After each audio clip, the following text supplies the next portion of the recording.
హాస్యనటుడు మాడ వెంకటేశ్వరరావు అంత్యక్రియలు మధ్యాహ్నం 2 గంటలకు జరుగుతాయి. జూబ్లీహిల్స్లోని మహాప్రస్థానం శ్మశాన వాటికలో అంత్యక్రియలు నిర్వహించేందుకు ఏర్పాట్లు చేస్తున్నారు.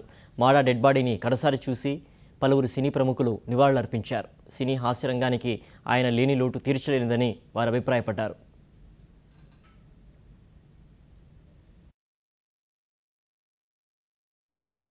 పెంచిన విధానం కానీ, ఆ పిల్లలు పెరిగిన విధానం కానీ వాళ్ళు ప్రస్తుతం ఆలోచిస్తూ మేము నలుగురు మా తండ్రిని మోస్తాము అని ఆడపిల్లలు అని మా తండ్రికి నేను కొరివి పెడతానని ఆఖరమ్మాయి అంటుంటే నిజంగా ఆడపిల్లలు అంటే ఇలా పెరగాలి అని అనిపించింది.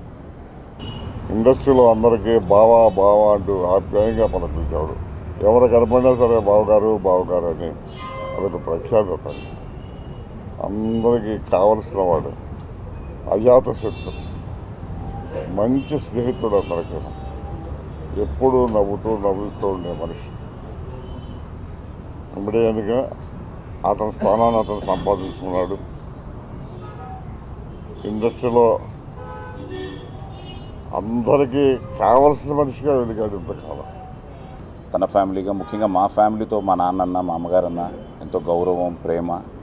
అలాగే నా విషయంలో వాళ్ళ పాప, మా sister, they were classmates in Madras college, SIT కాలేజ్లో.